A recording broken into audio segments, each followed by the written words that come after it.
Hello everybody, so this video is entitled MSTR stock, good time to add more dots, good time to add more Bitcoin. And of course that was the tweet from Sailor this morning talking about the fact that he added more. It's unbelievable how bad of a week that we got last week. Nothing short of a catastrophe.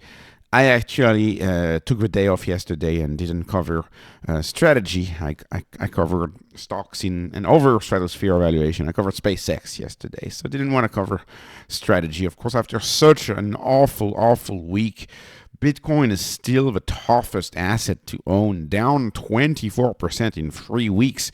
When 3 weeks you had peak influencers on X calling for 88, 87,000 Bitcoin, we never bounced back. We just crashed. So many billions of dollars liquidated on various DeFi platforms.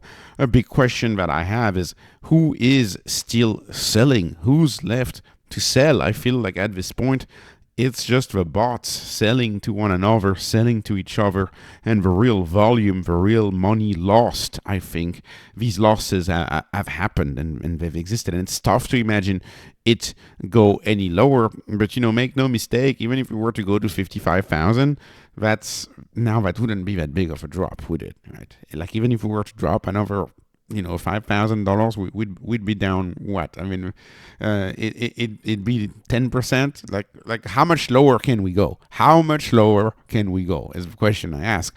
To me, right now, you're looking at Bitcoin, an asset whose return, it seems, has done nothing for 5 years. If you look at the prior bull market peak, we've nearly had no return in 5 years, which is madness, which is the craziness of this market. This market has been nothing but crazy. And of course, I think we're all trying to enjoy our Sunday. Watch out for tonight. Historically, you've had big Sunday gaps. Now, I know they did some changes over at the CME, and we may not get the gaps that we used to get, but the market is very stressed. The market is very fearful as to what the open is going to look like on Monday. And we still have no news from the Middle East, still zero news. I listened to a lot of macro podcasts and takes from major investors yesterday. And many of them were like, if we get the Middle East situation resolved, this will be great. If we get the Middle East situation resolved, this will happen. If the Middle East situation is resolved, then inflation will abate, right? That was always if the Middle East situation resolves. I think that's what the market is waiting for. And all of the macro podcasts I listened to yesterday were conditioning their bullishness on if we get the Middle East resolved. And so I really think this is something that needs to be worked on, because the intervention in the Middle East was supposed to last just a few weeks, not what is it, month 3 now. It's been black eye after black eye after black eye for Bitcoin and for the macro environment for the past nearly 5 years, with a stubborn chair Fed who he's just not looking at the facts. And we have a fear of a new Fed chair coming in. Hopefully a Fed chair that actually looks at the fact and that actually wants to do something to save real estate, to save countries, states, banks, insurance companies who cannot handle these interest rates, who are artificially high, in my opinion. I know some people disagree on that, but that's okay. The performance was catastrophic. Of course, down 33% for strategy. Bitcoin over the same period roughly was down 23%. So as far as I'm concerned, strategy is not broken. Bitcoin's broken. That's the Bitcoin money flows that are broken, not strategy. And of course, if Bitcoin's broken, strategy fails, right? Strategy doesn't have any reason to exist if Bitcoin fails. And of course, that's always the risk of anything that has to do with strategy. If Bitcoin fails, strategy fails. So the big question here is, what did he do? Did he buy? So he bought. We know he bought. How much did he buy? I think it's a very small buy. Some people saying maybe he bought back 33 Bitcoins to kind of nag the market and make a joke out of it. So maybe I think he bought more than 32 Bitcoin, maybe 33, maybe 100 Bitcoin. I don't know. It's a small buy. I think it's going to be a small buy. Where could that money have come from? Well, since it's a small buy, it could come from anywhere. I know a lot of people don't like the common ATM, but I think the common ATM is just fine at 1.23. You're selling a $100 bill for 123. The correlation, as I noted, of 1.5x correlation over time, it hasn't broken. It's still roughly the same correlation. If you look, Bitcoin down 23%, strategy down 33%. Over the medium term, we're still seeing 50% upside, 50% downside compared to the Bitcoin performance. And it hasn't changed, of course, because I follow MNAV pretty closely. And as this is roughly at 1.23, I mean, we had a 1.27 a few weeks ago. It's roughly the same MNAV.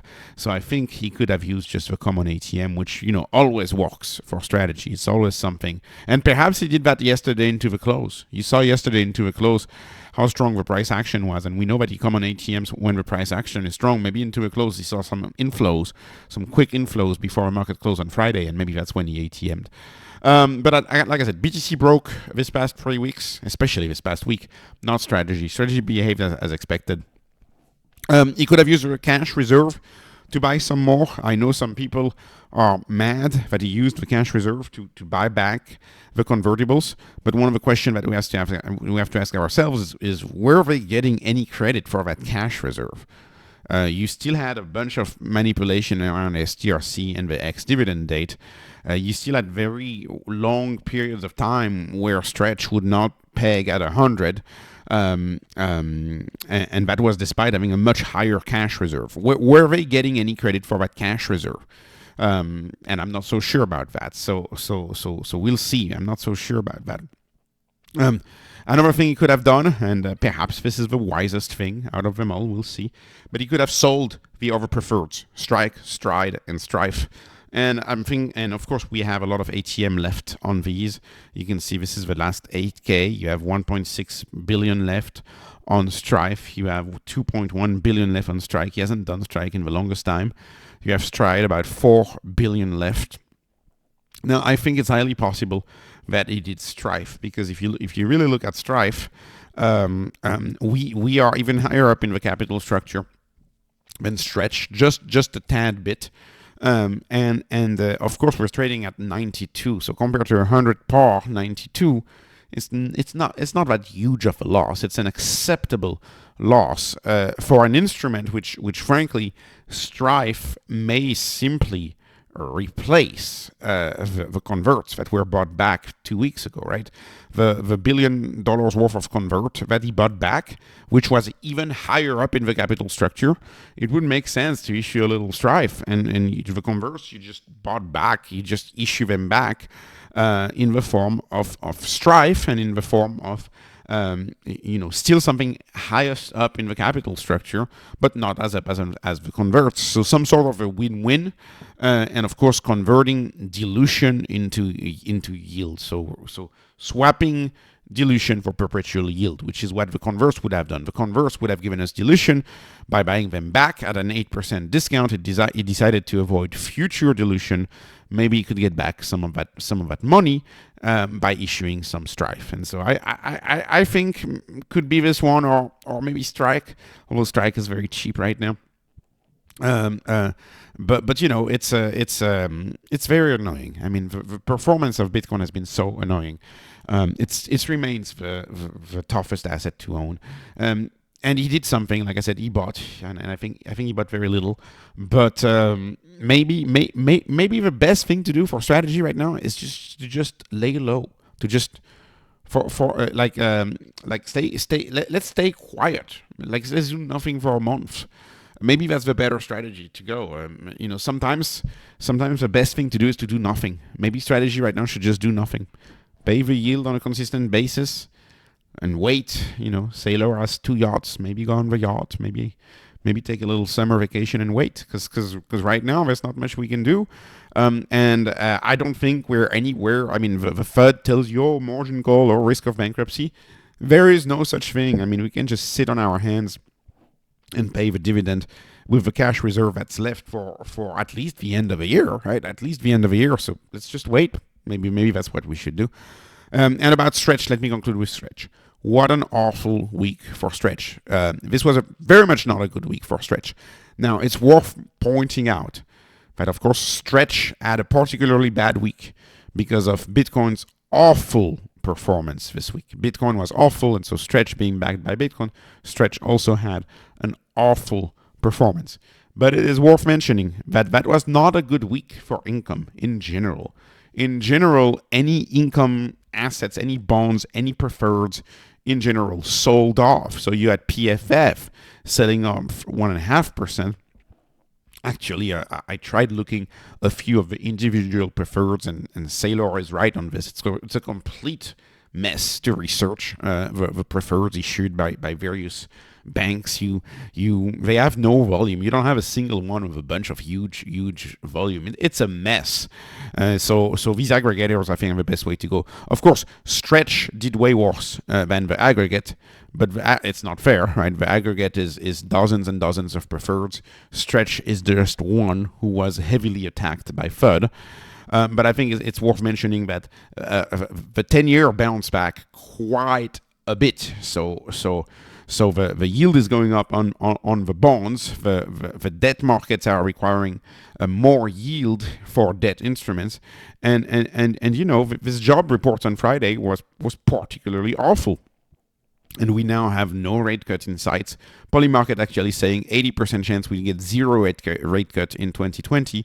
Everybody is fearful that the market is going to expect higher yields, and that is then consistent with a drop in price for STRC.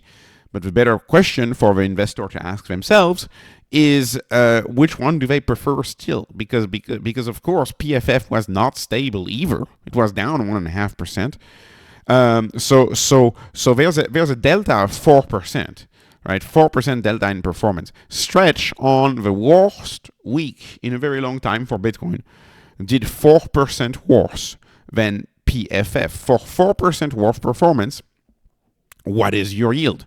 Well, your yield on PFF is 6%, and you're taxed on this by the way, mostly capital gains preferred type taxation. But you're still taxed, and it depends on your tax regime, and it depends on whether you get a state tax or not. But let's assume 15% state tax because you're in the higher bracket. I mean, the higher bracket is like 13% or something like that. But let's assume for the sake of argument that this is taxed at 30%, and for some investors it would be, right? And let's assume that this is taxed, of course, at the tax deferred yield. You get taxed in 10 years. You're going to get taxed in 10 years on this. You're going to start paying tax in 10 years on this. Let's assume that this is taxed at 30%. So actually, the 12.3% yield, if you assume a 30% tax, you get to a 16% tax deferred yield. So the delta in yield is roughly 10% more yield, in my view. You roughly get 10% more yield tax deferred right now, but the market is very focused on the right now. You get 10% more yield tax deferred right now than the PFF, in exchange for only a 4% worse performance than, say, PFF, which is kind of like the benchmark for preferred. So if you're looking for 0 volatility, this is not the instrument for you either. If you're looking for 0 volatility in the instrument. Anyways, in my view, Stretch is way too cheap, and this is especially true as we're going to get an increase in yield now. I mean, if we stay any longer in that range, if we don't bounce back with next week, the VWAP will automatically yield an increase of 25 basis points next time. So we'll move to 11.75, and if in July it stays bad, we'll move to 12%. So the worse the market gets, the better the yield of STRC gets. This is not something you get in a traditional instrument either. So to me, the market is overly pessimistic. It's a very tough time out there right now. We really need a Middle East situation. I absolutely don't look forward to tomorrow. I hope we bounce back, but I'd like to get some good news on the Middle East. This is, I think, what the market needs in order to bounce back. And unfortunately, if we down, I mean the bears are out. The bears are everywhere. Engagement farming every single platform. The bears are having a field day. And so our time will come again. But but it's been extremely frustrating to own Bitcoin this week and for a long time. And by the way, I'll conclude with this. I said this in my last video on Friday, but I'll conclude with this. Look at some of the we complain down 20% for Bitcoin. Look at some of the performance of the AI stocks yesterday and the past few days. You'll see many AI stocks actually dropped equally to Bitcoin in a few days too. So this is not just a Bitcoin thing. Bitcoin may actually have smelled some of the liquidity issues at the beginning of the week. It may actually have smelled it before everybody else. Look at the chart. An asset similar size to Bitcoin like Broadcom, AVGO. Look at the AVGO chart. You'll see Bitcoin is not the only one who has suffered from this market madness, and especially the Friday madness, right? Especially that one. So anyways, this was not investment advice. This is not financial advice. This is only entertainment. I'm hoping you were entertained. Please like, please subscribe. Please follow me on Patreon. I really appreciate your support in these tough times. Follow me on X. Thank you for watching, and have a wonderful, wonderful day.